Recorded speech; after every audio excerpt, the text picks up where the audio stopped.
नमस्कार दोस्तों, आपका स्वागत है आपके YouTube चैनल सारथी स्टडी क्लासेस पर। तो आज के हम इस वीडियो में पढ़ने वाले हैं सेल्स यानी कि कोशिका, और कोशिका से संबंधित जिनकी जितनी भी जानकारियां होंगी सारी जानकारियां देने का प्रयास करेंगे। आप इतनी ही रिक्वेस्ट है कि आप वीडियो के लास्ट तक बने रहिएगा और चैनल को सब्सक्राइब कर दीजिए। चलिए बिना देरी किए हम लोग चलते हैं अपने टॉपिक पर। और देखिए, हमारा पहला जो क्वेश्चन है वो है कोशिका की खोज। सर्वप्रथम कोशिका की खोज किसने की थी? सर्वप्रथम कोशिका की खोज किसने की थी? तो वो हो जाएगा हमारा रॉबर्ट हुक।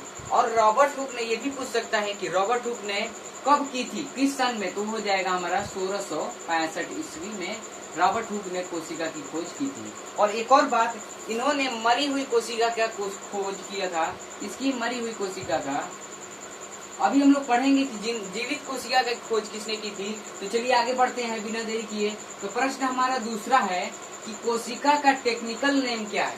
कोशिका का टेक्निकल नेम तो वो हो जाएगा हमारा साइटो। ऐसे तो कोशिका को बोलते हैं सेल्स, और सेल्स जो है, ये सेल्स जो है हमारी लैटिन भाषा से लिया गया है। सेल्स यानी होता है लैटिन भाषा में स्मॉल कंपार्टमेंट, इस मतलब छोटा कमरा, इसे बोलते हैं सेल्स को छोटा कमरा, यानी कि लैटिन भाषा में छोटा कमरा बोलते हैं। और उसी प्रकार टेक्निकल नेम है इसका साइटो।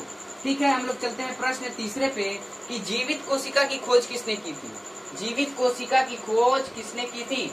तो वो हो जाएगा एंटोनी वॉन ल्यूवेनहॉक ने। किसने किया था? Antony von Leeuwenhoek. ल्यूवेनहॉक भी बोल सकते हैं क्योंकि शॉर्ट वर्ड में इतना बड़ा नाम याद नहीं होगा, इसलिए ल्यूवेनहॉक भी बोल सकते हैं। और पूछेगा कब खोज की थी? तो हम लोग बोलेंगे 1674 में। कब? 1674 में।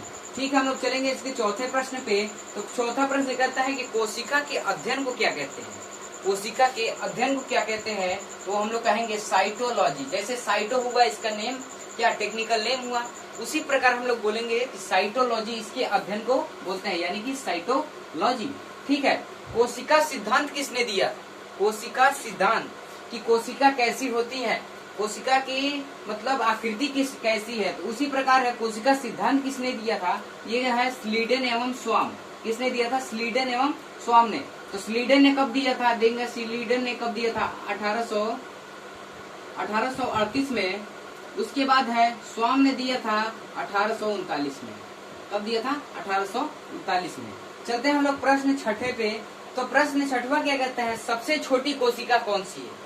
यानी कि सबसे छोटी का, ये भी है सबसे छोटी का, मानव में नहीं पूछा है, सभी को लेकर, यानी कि दुनिया में जितने भी जीवित चीजें हैं उनमें सबसे छोटी कोशिका कौन सी है? तो वो हो जाएगा माइकोप्लाज्म।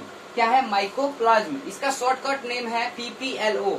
क्या है? प्लूरोन्यूरॉन माइकोप्लाज्म। ठीक है, हम लोग चलेंगे। और इसका देखिए लंबाई कितनी होती है? माइकोप्लाज्म की लंबाई है 0.1 माइक्रोकोन। कितना है?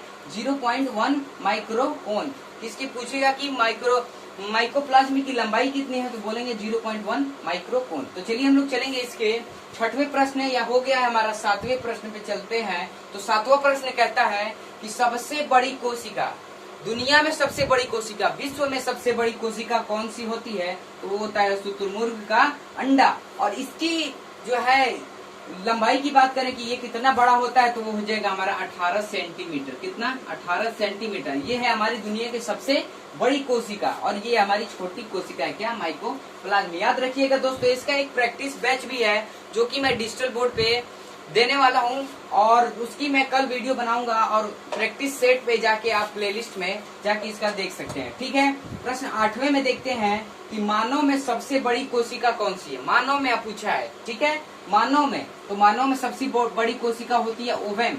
ओवेम यानी अंडाणु। ठीक है, अंडाणु। और अंडाणु यानी ओवेम किसमें पाया जाता है? तो वो हो जाएगा फीमेल में। फीमेल यानी मादा में। किसमें? फीमेल यानी मादा। ठीक है, अब हम लोग आते हैं इसकी छोटी कोशिका किसमें पाई जाती है? छोटी कोशिका किसमें पाई जाती है? वो हो जाएगा शुक्राणु, यानी कि किसमें पाई जाती है? मेल में। इसमें मेल यानी मेल में पाई जाती है शुक्राणु यानी स्पर्म। ठीक है, हम लोग चलेंगे इसके 9वें प्रश्न पे। तो 9वां प्रश्न कहता है शरीर के किस भाग में विभाजन नहीं होता? शरीर के किस भाग में विभाजन नहीं होता है? तो वो हो जाएगा हमारा ब्रेन। ब्रेन में एक कोशिका होती है जिसे बोलते हैं न्यूरॉन, और न्यूरॉन में जल्दी विभाजन नहीं होता। और सबसे तेज विभाजन किस में होता है? सबसे तेज विभाजन, कोशिका विभाजन सबसे तेज किसमें होता है, शरीर के कौन से पार्ट में होता है, तो वो हो जाएगा लीवर।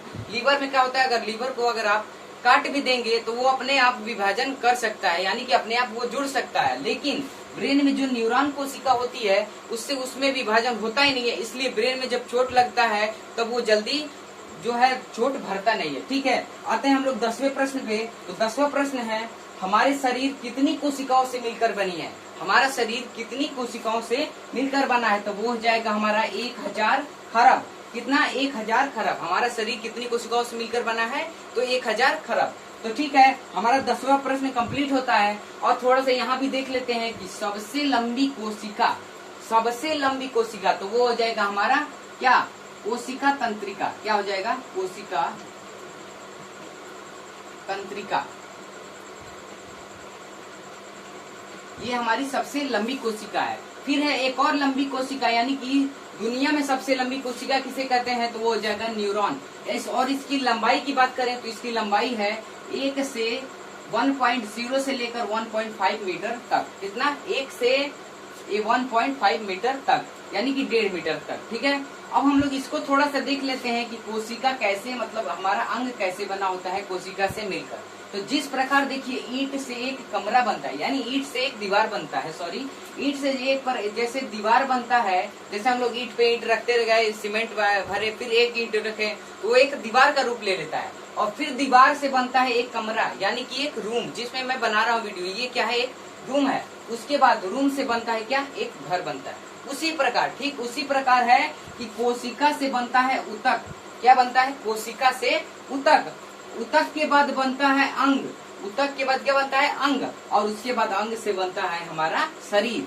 तो ये हुआ हमारा मेन टॉपिक। और इस वीडियो में हमारा सेल्स का सिर्फ इंट्रोडक्शन ही दिया गया है, और सेल्स का जो है प्रैक्टिस बैच हमने डिजिटल बोर्ड पे, कल हम लोग जो है डिजिटल बोर्ड पे पढ़ेंगे।